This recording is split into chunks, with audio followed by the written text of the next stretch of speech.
Right. Like we're good. So, hello everyone. We are in for this week's upcoming video. After we discussed last week, we discussed the first half of German unification, and as I said last week, we were going to go ahead and cut that in half. So, for this week's video, we are going to cover the second half of German unification, which is really the culmination of much of what had been going on during the 19th century, but a lot of it happens within just a little bit less of a 20-year time frame with a major figure coming up in Prussia that is going to be the real instigator of this entire unification. Now, there's been other efforts going along with getting Germany unified up to this point. We've discussed, the liberal movement within Germany among students and professors and academics to try to get it unified, and the pushback from the great powers and the conservative elites and the nobles and the monarchies who are afraid of losing their own power in a united Germany. We discussed how that kind of shaped things going into the 1848 and 49 revolutions, and how after that, Prussia is a little bit emboldened because it's becoming a lot stronger. It's rapidly becoming the most powerful German state within the German Confederation, and it's very much eager to kind of challenge Austria for that hegemony over the German states, which we'll see end up coming about with the second part. And of course, all that is helped along by the emergence of a very single central figure, Otto von Bismarck, who we'll discuss as we go through here. So last week we left off at about 1854 was where we left off at. So right after the end of the revolutions of 1848 into 49. So we're gonna pick up here in the late 1850s with the death of the Prussian king Frederick William IV. He was the king that had been offered the crown during the 1848 to 49 revolutions in Germany. He had been offered the crown of Kaiser. He did not accept the crown, mostly because being a conservative aristocrat, he didn't like the idea of being handed a crown, as he would put it, from a gutter that had been given to him by an elected assembly instead of offered to him by the nobility and the princes of the different German states and duchies. He wanted a crown that was offered to him by those that he deemed were equal to him in standing, or at least semi-equal to him in standing, not the common rabble that would pick it out of a gutter and give it to him. So he had denied it. He had downturned the offer back in the revolution because of that. In 1857, he ends up suffering. He doesn't die. I might have been a little misspoken on that one, but he doesn't die in 1857, but he does suffer a debilitating stroke. And this leaves him pretty much unable to rule. So he will continue to be king in name, but he's not really doing the business of ruling the kingdom of Prussia. In his place, his younger brother, Prince Wilhelm, is appointed to be Prince Regent in 1858 to kind of stand in for his brother while he is pretty much on his last legs and will die probably before too long because he's so debilitated. So Wilhelm is already the crown prince. He's already the heir to his older brother, and they pretty much just give him the governing powers to govern in the king's name until the time comes that he actually ascends to the throne. So he's pretty much king in everything but name, but he's not king officially yet because his brother's still alive. But Wilhelm is going to be important as well. He is going to be the king that becomes the first German emperor. Now, at this time, at the time of the late 1850s, by the time that Frederick William IV is going to end up having his stroke and the government's going to change hands to his younger brother, the Prussian military undergoes a very significant change in its leadership that is going to really also shape what is going to happen within the next decade. The 1860s is going to be a very busy decade for Prussia.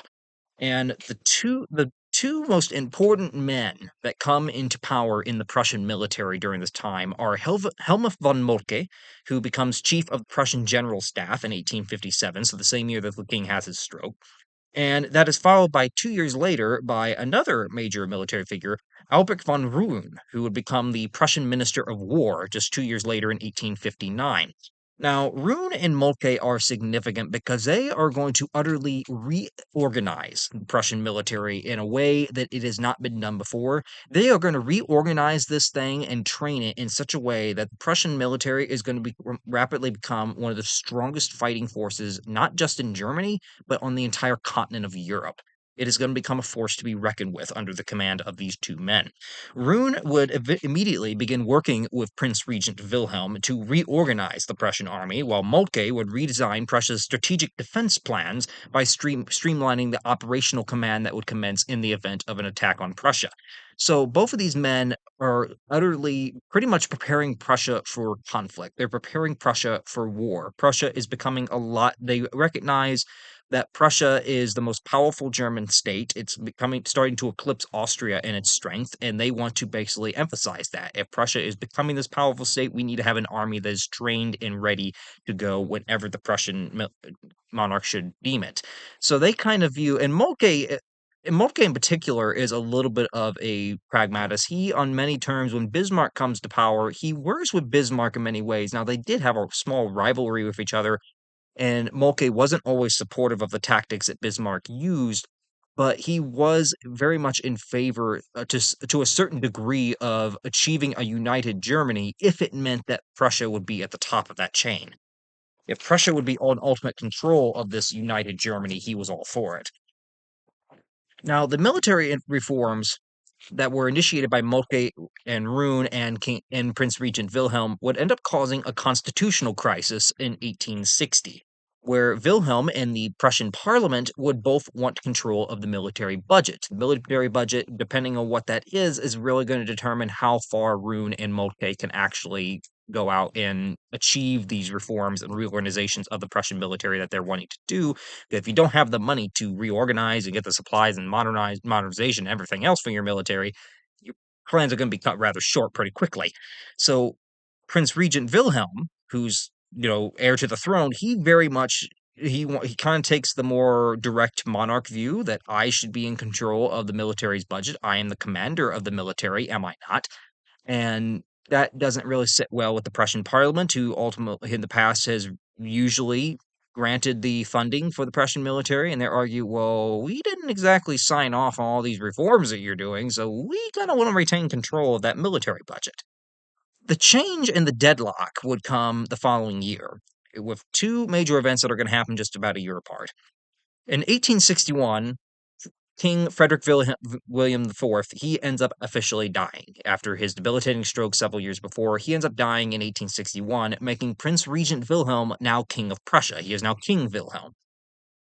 And one of Wilhelm's first acts that he does in his semi-official status as king now is he officially appoints an old acquaintance of his, Otto von Bismarck, as Minister President of Prussia in 1862, a position that he creates for Bismarck, where Bismarck is pretty much only answerable to Wilhelm himself. He doesn't have to so much answer to Parliament. The Minister President is largely kind of like just the go-to person for the king's orders to have them executed in government, and that's what Bismarck gets appointed to.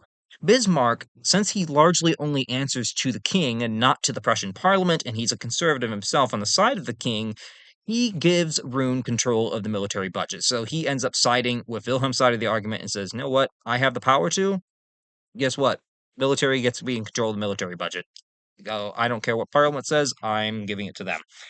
With the relations between the great powers disrupted by this time in the early 1860s, such as the conflicts that had happened during the previous 10 years, most notably the Crimean War in the 1850s, Prussia is rapidly emerging as the leading German power in Europe, and it's becoming rather unchecked. Now, mind you, in the events that had happened years before, part of the reason that Prussia had not made this move sooner was because they feared that the great powers, Great Britain, France, Austria, and Russia at the time, would in some way try to hinder them, and they probably would have. Problem comes, that alliance has now been fractured. When the Crimean War breaks out in the 1850s, it sees Britain and France ally and fight against Russia, and then Russia actually gets all kind of bent out of shape over Austria, who does not get involved in the fighting, but Russia had the understanding that Austria would come to its defense, and it didn't. And Russia, even though, of course, it has reason to be mad with Britain and France over the war, it's also mad at Austria because Austria had not helped them in their hour of need, and thus they kind of hold a grudge there. So the great alliance between these great powers that had persisted since the end of the Napoleonic Wars, since 1815 in the Congress of Vienna, is starting to fall apart.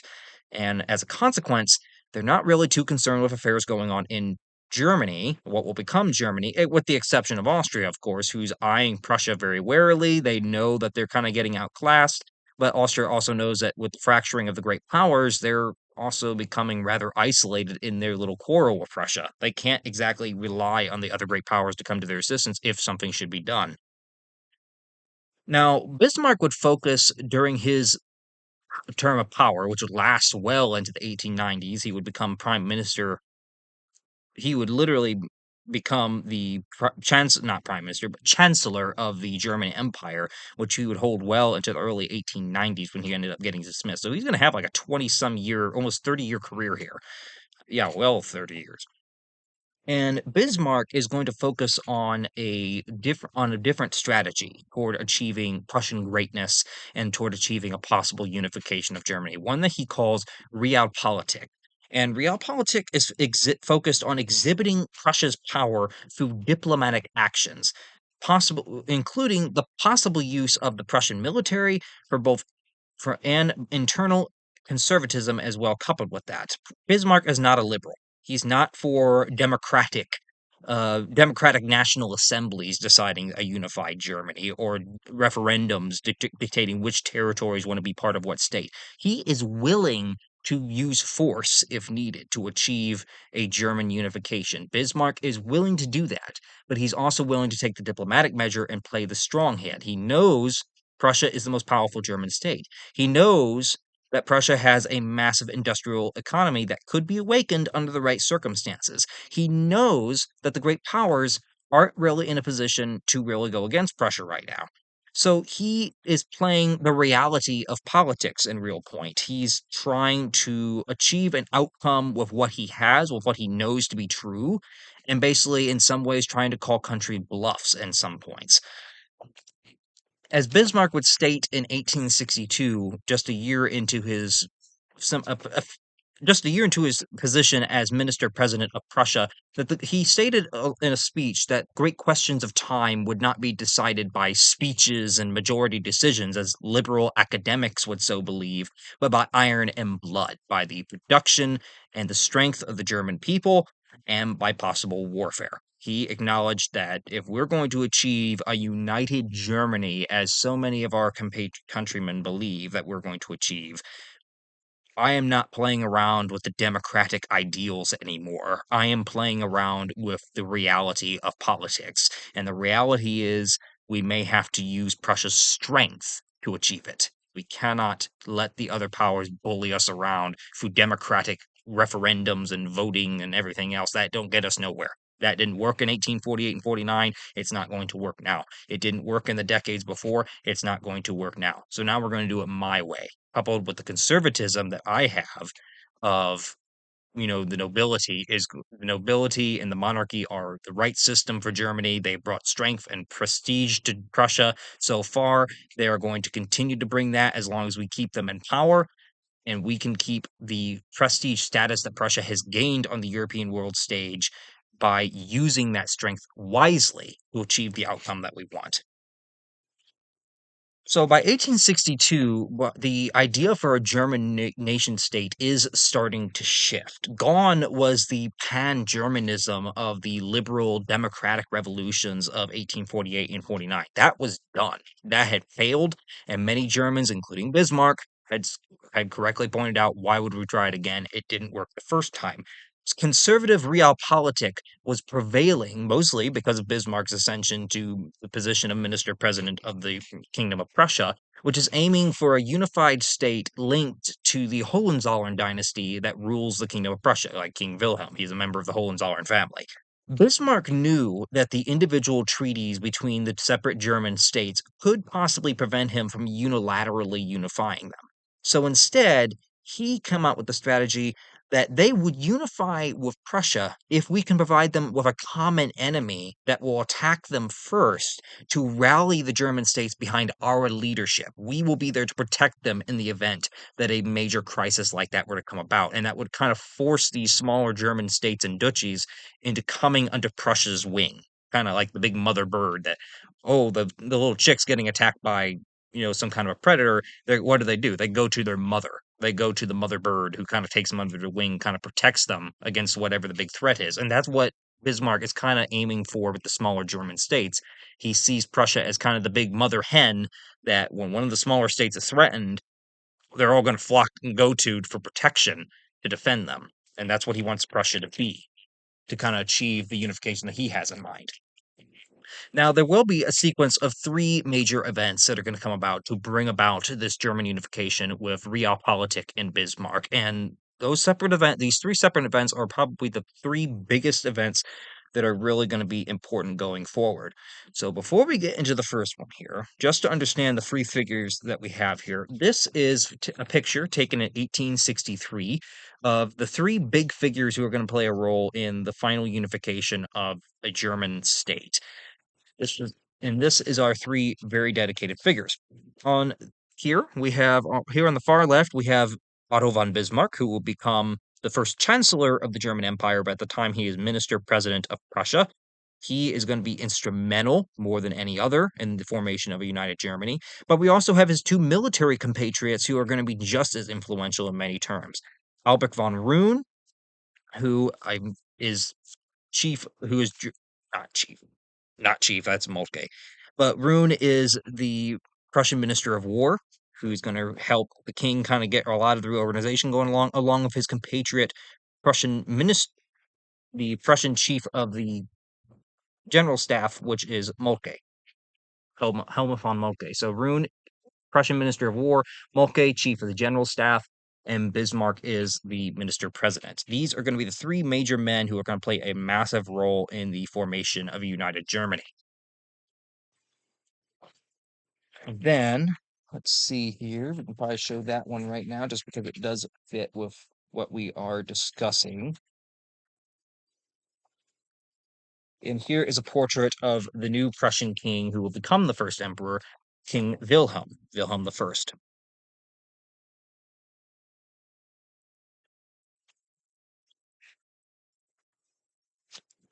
So the first major event that comes about as part of Bismarck's ploy to get a united German state and to use realpolitik to achieve this involves two German provinces that are a little bit in disputed, uh, not well, we'll say that ownership of another country, Denmark. That is the two provinces of Schleswig and Holstein. Now, Schleswig and Holstein were two majority ethnic German duchies that were not officially part of the German Confederation. They were actually officially linked with the Kingdom of Denmark to the north. And this is going to be the first major episode that Bismarck's going to play in order to strengthen Prussia's hand. On November 15th of 1863, the opportunity for Bismarck to exert a crisis in Schleswig-Holstein ends up coming about. Denmark gets a new king, Christian IX. He becomes King of Denmark and Duke of Schleswig, Holstein, and Lauenburg. Now, these duchies, particularly Schleswig and Holstein, which are the main ones in contention here, they are held in a personal union with the Danish crown. However, just about 3 days after he is crowned, Christian IX signs the November Constitution in Denmark that declares that Schleswig is officially part of the Danish kingdom. It's no longer just a personal union, it is officially part of the Danish kingdom. And Christian's incorporation of Schleswig is going to enrage the German Confederation because they see this as a violation of the London Protocol of 1852 that specifically and distinctly separated the Kingdom of Denmark from the three duchies of Schleswig, Holstein, and Lauenburg.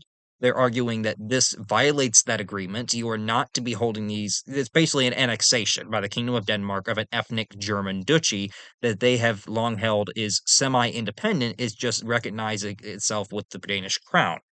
And they argue that this is a direct violation of that.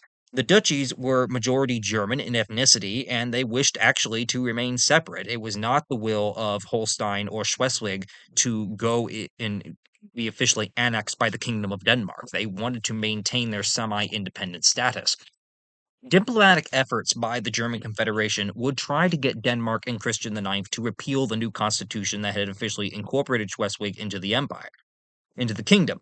However, fighting would end up erupting when Prussian and Austrian troops crossed the Eder River on February 1st of 1864. So this brings about the little the Schleswig-Holstein War with Denmark, of which most of the German Confederation is actually fighting. So this is going to be a little confusing as we go forward because in this first crisis, Austria and Germany, they are friends. They are actually on the same side here. They are the two most powerful German states, and their armies are the two most pivotal in achieving a victory over Denmark in this little crisis that has come about over the administration of Schleswig and Holstein.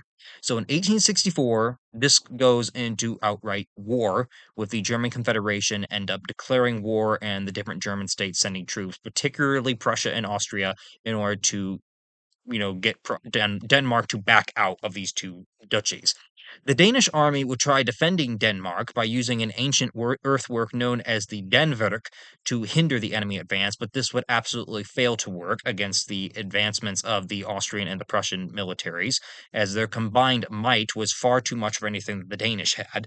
And Denmark had no assistance from its Scandinavian allies, as Denmark's violation of the 1852 London Protocol had pretty much nullified all of their alliances as they had in Scandinavia. And this is also going to be the war that we're going to see Prussia start to exhibit that it has a military advantage in its army just for use of weaponry alone. Prussian use of the needle gun bolt action rifle, which is one of the first bolt action rifles to be largely used in mass by militaries, enables Prussian soldiers to fire up to 5 shots consequently, while Danish muzzle loaders can only fire 1 shot before having to reload. So Danish troops are going in with muzzle loaders, having to fire once, the old colonial way of firing once and then, oh, reload. And then these Prussians are firing bolt action rifles that, you put 5 rounds in the chamber before you have to fully put a new clip in.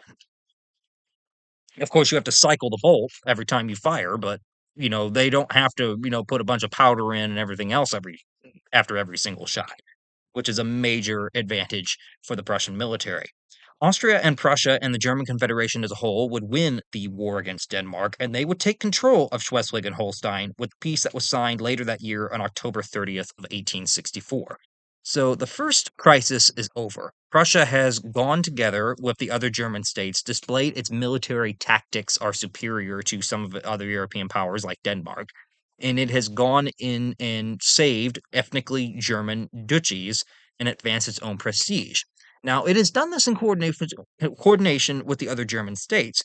Now, Bismarck is going to start playing his hand and engineer final defeat of Austria. He now has demonstrated that Prussia can stand up with the rest of the German states and can stand with Austria. Now he wants to challenge Austria for the hegemony over the German states, and that is what is going to end up coming next. So before we go into this here is just a map of where Schleswig and Holstein are. So here we have the two provinces that are in dispute. If I can find a pen or something just to point to here. Yes, that'll work. So down here in the blue, we have the German Confederation, which is largely Prussia and its allied states up in that region. And going up here onto the Jutland Peninsula that Denmark is on. And up here's Denmark. And then it's these two provinces. This is Schleswig, which is majority German, and this is Holstein. Now, Holstein is not officially annexed by the Kingdom of Denmark. They don't claim to annex Holstein. They claim simply that it's still in a personal union. But with Schleswig, this is the one they try to annex directly, even though it's ethnically majority German, and that sparks the conflict. In the end, Denmark loses control of both of these two duchies. They are removed entirely from any association with the Kingdom of Denmark and are placed into the joint occupation by both Prussian and Austrian troops, which is going to end up causing another problem. Because you have both of these two most powerful German powers that pretty much want control of these two duchies, and that's going to even further instigate their rivalry. Now, Bismarck's next opportunity would arrive just 2 years later in 1866. He thought that the time, as we mentioned, had come to finally challenge Austria for hegemony over the German states. And he was going to use this opportunity because he has a new ally to Austria's south that he can use to kind of divide Austrian forces in the event of war. That ally is a newly unified country of Italy. Italy had completely unified by 1861. The Italian states had finally come together and formed their own country. So they're not really big friends of the Austrians either, because they have ambitions to take territory that is under Austrian control, especially along the Adriatic and along the Northern Alps. So they have a lot of beef with the Austrians themselves. And Bismarck kind of sees this and says, I can use that to my advantage. We can split the Austrian forces if we can get Italy to come into a war with us and attack Austria at the same time. So Bismarck will start to orchestrate elements to start a war with Austria. In April of 1866, Prussia, under Bismarck's direction, would sign a secret agreement with Italy that would commit each state to assist the other in a war with Austria. If Austria attacked either Italy or Prussia, the other state would come to their defense and join the war in coordination. The Prussian delegate to the Frankfurt Diet at the same time would present a plan for unification. Bismarck knows that Austria is opposed to any unification proposals by Prussia because they don't want Prussia to be in command of any German state. They want to be the ones that are head of a unified German state. And he knows this is going to cause some tension within the Frankfurt Diet of the German Confederation.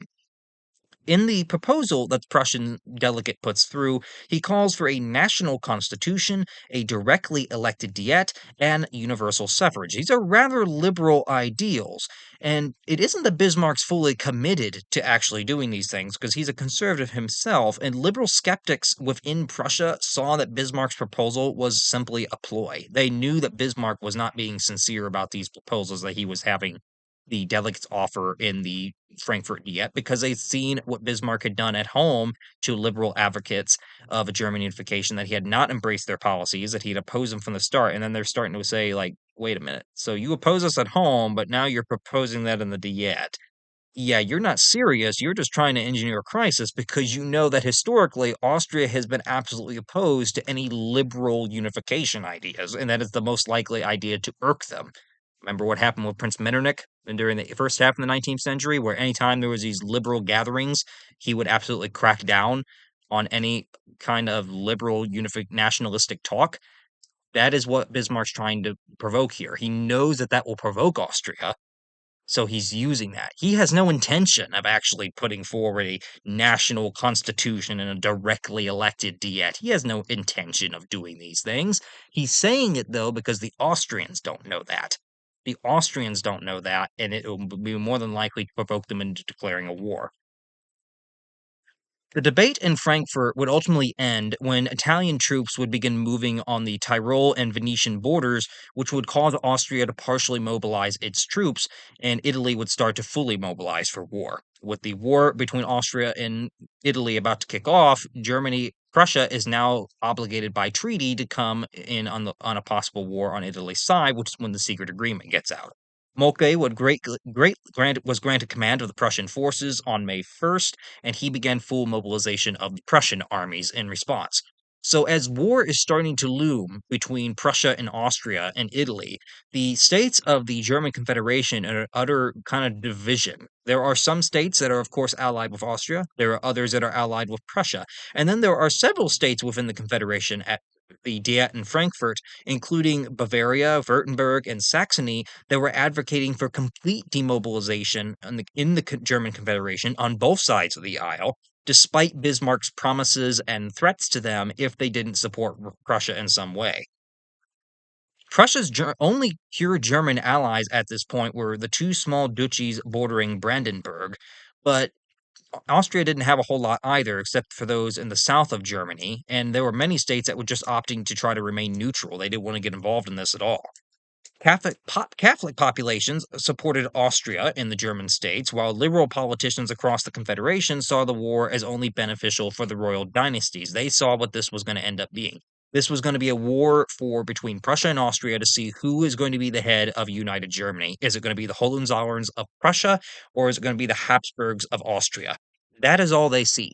They don't see this as achieving a liberal nationalistic German state through the people. This is just the royal dynasties trying to have the final showdown over who's going to be the master of a united Germany.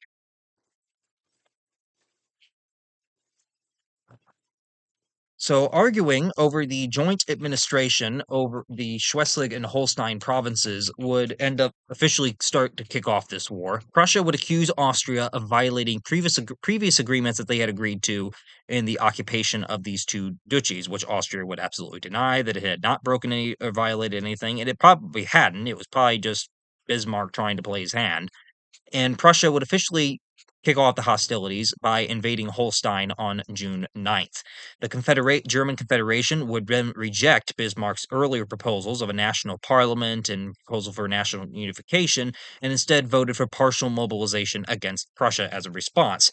Bismarck would respond by declaring that the German Confederation that had been created in 1815 and had stood since then was officially over, and that Prussian troops would go on the offensive and invade the duchies of Hanover, Saxony, and Hesse on June 14th. Austria would officially declare war on Prussia on June 20th. So this finally kicks off that long awaited conflict that has kind of been simmering for quite some time, this big showdown between Austria and Prussia, and it's finally here. Now, despite several German states siding with Austria, especially in the southern part of what will become Germany, these states failed to assist Austria in any sort of offensive operations. They remain purely on the defensive and expect Austria to be the sole progenitor of any offensive actions against Prussia, which kind of makes them almost useless to the point of an ally because they should also be helping their ally, not just relying on them.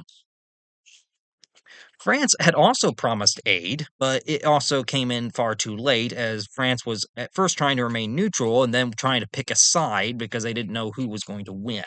The Italian armies in the south would also force Austria into a two-front war, which would further divide the Austrian armies and make it more easier on the Prussians in the north. On July 3rd of 1866, just about 2 weeks into the war, Prussian forces decisively defeated the Austrians at Battle of Königgrätz in what is now the Czech Republic. Austrian armies were forced onto the defensive after Königgrätz entirely, which led to the Habsburgs to end the war on July 22nd. So this war, the Austro-Prussian War of 1866, it only lasted 6 weeks. It was one of the fastest wars ever fought. The Prussian victory in the war would cement Prussian hegemony in Germany, and it opened the door for the Klein Deutschland, the smaller, lesser Germany solution for unification. That is a united Germany without Austria. So the Prussians have done it. Within 6 weeks, they have orchestrated a crisis for Austria, and not only have they won a war in 6 weeks, but they've pretty much excluded Austria from any unified German state that will come about under Prussia's watch. Prussia is now the undisputed master of the German states. Austria has been kind of kicked from the board, and it is no longer the main obstacle. It's just a matter of how can we get the other states to unify with us now that we have Austria out of the way. Austria, as a response of this war, is going to start looking to elsewhere. They're not going to want to continue to involve themselves in German politics. They realize that Prussia just beat them in 6 weeks. There's nothing that we can really do there, so we just need to move away from that. Now, despite the wishes of King Wilhelm and army officials like Moltke, Bismarck advised that Prussia end the war very quickly. There was a desire by some of the military establishment going on to the war officially ends July 22nd, but it could have lasted longer because there is the view by Moltke and the king that they want territorial concessions from Austria, and Bismarck's like, no, like that's not what we fought this war for. It's not to take territory. It's to knock Austria off the board. That is all it's for. We're not taking territory. His goal of building Prussian hegemony was complete. He didn't see the need to continue the war, and he feared that if we go on too much longer, the Russians may intervene militarily on Austria's behalf, and we will not be able to fight off the Russians on our own. So if we cut it quits now, we got to win. We got to win. We got what we wanted. If you go in and try to take territory at Austria's expense, the Russians may get involved, and we're not really ready for a war with Russia. So it ends rather quickly. Prussia, at the end of the conflict, would annex the duchies of Hanover, Nassau, Hesse-Kassel, and the city of Frankfurt, while the kingdoms of Bavaria, Württemberg, and Baden would sign separate treaties that would cause them to pay indemnities to Prussia and bring them into Prussia's influence and separate them from Austria. The Prussians would also form a new North German Confederation, which would pretty much be all of the old German states, with the exclusion of Austria, and with Prussia as the new head. The end of the war would shift Austrian attention to the Balkans and internal affairs. In 1867, for instance, the Hungarian domains within the Austrian Empire were actually granted equal status, as the Austrians would create the dual monarchy of, the Emperor of Austria is also King of the Hungarians, which would create the Austro-Hungarian Empire that would last until World War One.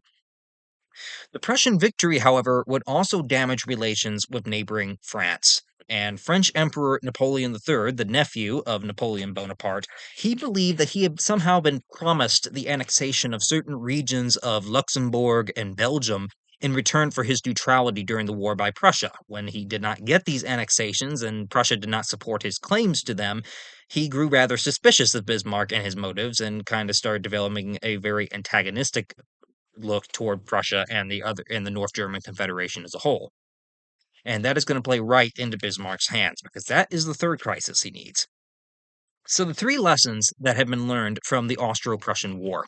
Number one, through military force, a powerful state could challenge the old alliances and spheres of influence that were created back in 1815 by the Congress of Vienna, which has been done. Prussia has challenged those and successfully done so. Number two, that diplomatic maneuvering could allow a skillful leader to create a situation that caused a rival state to declare war first, which would force allied states of the victim that had war declared upon it to come to the aid of the leading state. Prussia had achieved that. And third, that Prussia was the only state in the Confederation capable of protecting all of the German states from external influence and aggression. So the question now remaining after this war is how could Bismarck coerce France into a war with Prussia as the victim? He's gotten Austria out of the way. He just needs a crisis to force the smaller German states to come behind, come under the wing of Prussia. That's what he needs. He sees the opportunity in France. France is angry with Prussia over the outcome of the war because they feel like Bismarck's getting they feel like Prussia's getting too powerful. They don't like the idea of a German Hohenzollern kingdom right on their doorstep. They don't like that idea. And that is going to kind of play right into Bismarck's hand because he's now got a kingdom, he got a major nation that has been historically an enemy of the Germans back during the Napoleonic Wars that would really unite the Germans if they come under attack by France. But how do I get France to attack me without seeming like I'm the aggressor? How do I get that to be done? So before we continue,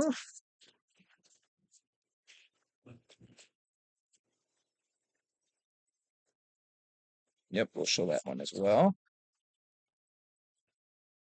So here we have the outbreak. This is when the outbreak of the Austro-Prussian War come out in 1866, what the map would have looked like. So all the blue is Prussia, and the dark red is Austria. And then the pink, that is Austria's allies within the German Confederation, while the light blue is Prussia's allies. So as we can see, Austria had a lot more allies, but these allies largely just go on the defensive. They don't really help Austria out in offensive terms, and Prussia has quite the advanced military compared to Austria, which allows them to crush them in about 6 weeks. Here is the map of afterward. So here's before, here's after. So what has Prussia achieved? Prussia has gotten annexed Hanover, Baden, Hesse-Kassel. They've basically annexed all these territories up in here. They've also annexed Schleswig and Holstein into their own kingdom. So Prussia's dramatically grown from this. There are still some holdouts down here that are allied with Austria, like Bavaria and Württemberg and Saxony, but they will gradually have to pay indemnities and be brought into the Prussian sphere. So Prussia has gotten a lot of gain out of this war. It has utterly broken any involvement of Austria in German affairs. And then here we have a map of what will come out of the Austro-Prussian War, and that is the North German Confederation. So pretty much this is going to be largely what becomes the United German Empire, with the exception yet of Austria. Austria is not in the empire. And these states will ultimately come into it as well, like Bavaria down here, Württemberg, Baden. These will all come into the empire as well. But all this blue, that is the new North German Confederation that is formed after this war. And then here we have a painting of the Battle of Königgrätz in 1866, which will pretty much be the decisive battle that determines the war. in July of 1866 that sees Prussia utterly decisively defeat the Austrians.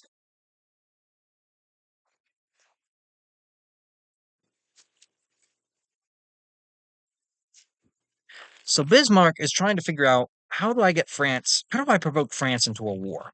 He gets his opportunity soon enough. He just got to be patient.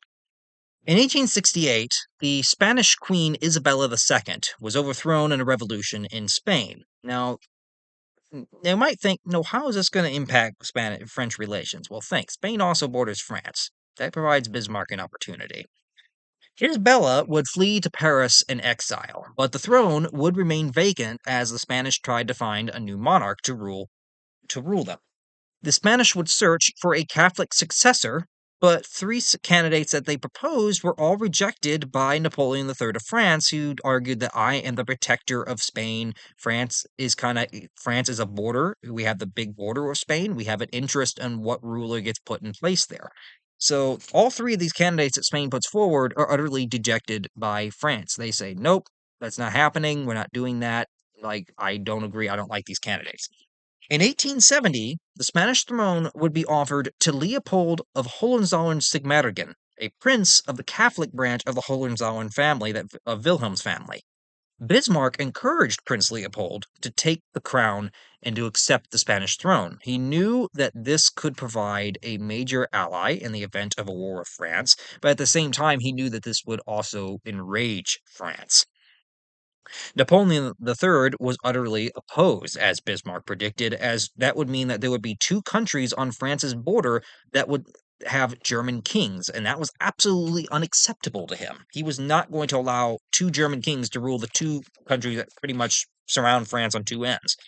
So Leopold would ultimately reject the offer that was given to him by the Spanish. He would reject the offer to take the Spanish throne. However, that wasn't enough. The French were still utterly upset that the Germans had even thought about trying to take the Spanish throne. And the French ambassador was sent to Berlin to King Wilhelm, who wanted to get assurance, and the French basically wanted direct assurance from King Wilhelm that he would never support the installation of a Hohenzollern as monarch in Spain. Wilhelm's reply was a rejection of the French demands, but he did so in rather respectable terms until Bismarck got a hold of the telegram. When Bismarck seen what the king had wrote, and he argued pretty much this needs to be a little sharper. We basically France is giving us an ultimatum. I'm not going to reply pleasantly to that. I am going to reply with all no unintended terms that no, we do not accept your demands, and we never will. And if you don't like it, shove it.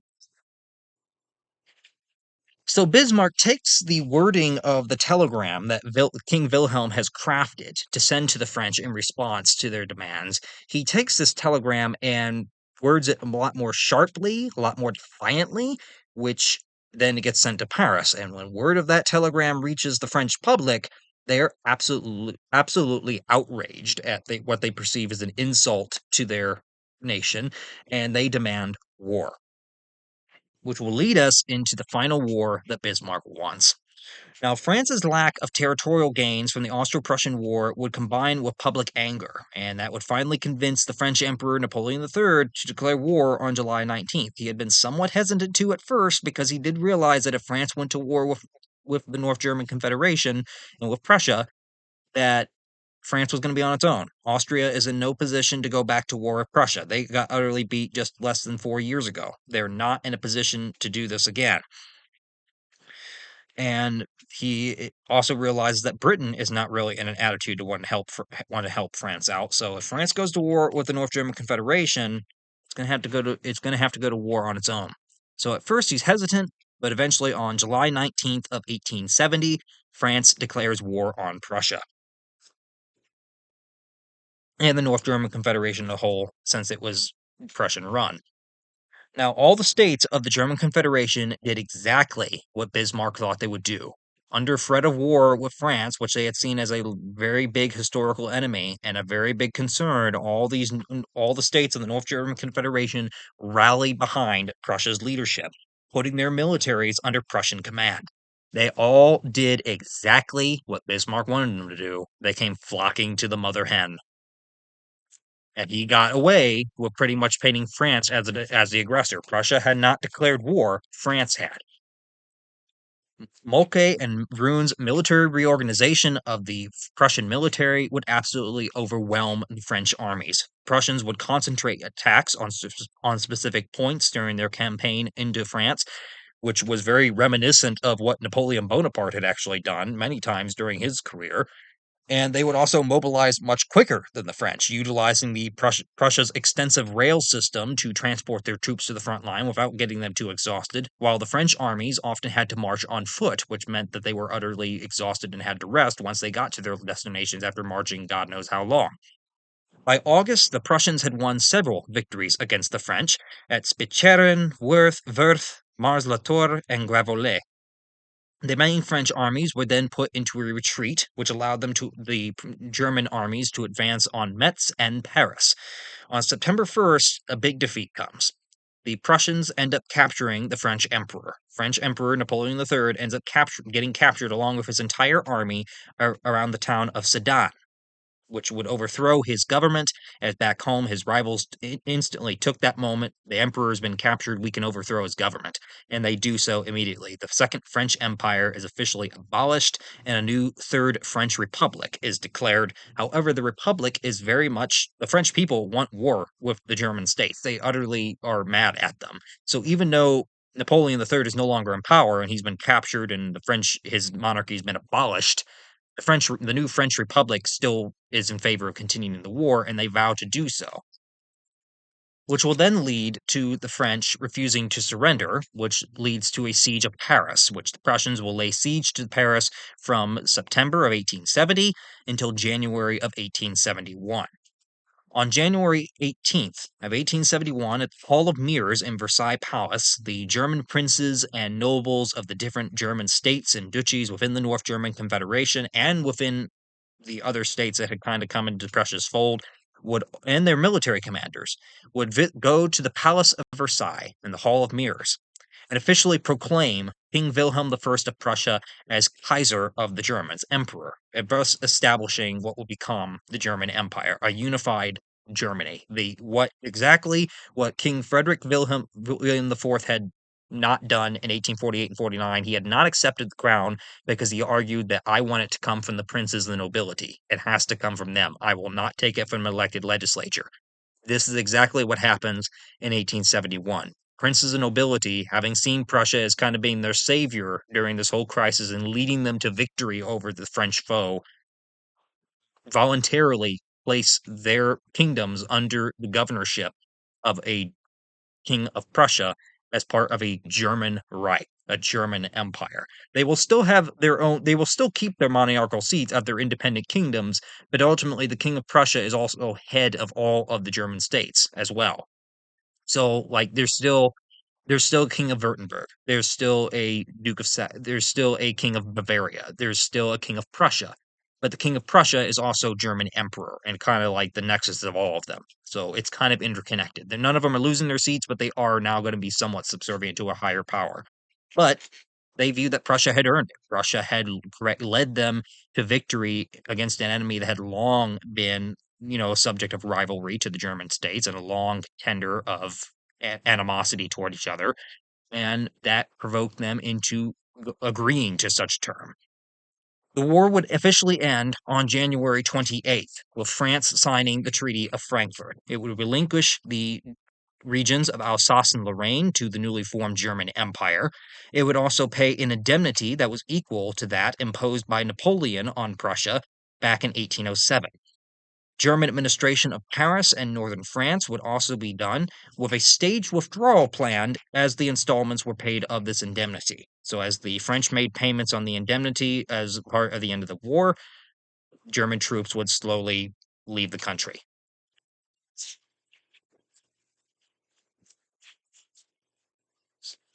I think that is all we have on it, I think. Yep. So, here for our final two pictures, we have Napoleon III and Bismarck. So the French emperor, after he surrendered, got visited by Bismarck after he had surrendered and his government had been overthrown after his defeat at Sedan. And then here is portrait of the proclamation of a unified German empire in the Hall of Mirrors at Palace of Versailles on January 18th of 1871, where all the German princes and military commanders are basically proclaiming that the King Wilhelm is now going to be German emperor, that they are allied to him and place their kingdoms under his command. So through dirty diplomatic tactics, through exerting Prussia's authoritative leadership of its military and its strength in European affairs and German affairs, Bismarck and his compatriots, within a span of less than 20 years, have accomplished what generations of Germans before had been trying to fight for. They had accomplished a unified Germany. It's a much different unified Germany because the German Empire is by no means constitutional. It is uh, very much more like the Austrian Empire and very much more like the Russians in some form. It's not like the British Empire by any means. It's a much more conservative government than what the liberals had envisioned back when they had talked about German unification. And that will lead to its own problems during the empire's life, which will eventually come about to an end during the in the trenched battlefields of World War One. The end of World War One would see the end of the German Empire with its defeat and the establishment of a German Republic, which would lead into another dictatorship eventually. But at long last, after all these wars and everything, Prussia uses its influence, uses its strength that it has garnered, and uses that to achieve a united Germany with itself at the head. And that is what comes about in January of 1871 with the conclusion of the Franco-Prussian War after the Austro-Prussian Wars and with the conflict with Denmark and the ascension of everything else. At long last, a united Germany. And within a very short time frame after the war, Germany would become what the great powers had feared for long. Very shortly after Germany unifies, it rapidly becomes the most industrialized nation on the entire continent. It becomes one of the most industrialized in the world, even leading the United States at a time. And Germany becomes the economic powerhouse that it had long had the potential to be, but only once it was unified. And it do exactly what the great powers like Britain and France and Russia and Austria had long feared, that if Germany united, it would be a threat to their standing. Germany would go about becoming rapidly industrialized. It would go to continue to have a most powerful army in Europe going into World War One. It would also go to, even though it was very late in the game, it would go to establish colonies in the Pacific and Africa and get a colonial empire for itself. It did everything that was expected of a great European power, even though it was very late at the game. It managed to do all that very late in the game simply because of the dormant economic activity and the power that this new unified Germany held. And that had been a fear of the great powers for so long, and it finally had come about, and it proved to be correct. All their fears were right. For Germany's benefit, it was great. For the great powers, not so much. So I think that will conclude for this video. So if anyone has any questions, any comments, or any added information they want to add, feel free to put it in the comments section below, and I'll be more than happy to go through it when I get the opportunity to do so. As for next week, I'm trying to think, what is next week? Is that next week our last week of June? I think it is. So I think going into next week, we'll get our president's video done. I think it's Dwight Eisenhower this month. So we'll get him done next week. That will be the plan going forward. So hopefully if anyone has any questions or anything like that, feel free to put it in. We'll happen go through it when I get the opportunity.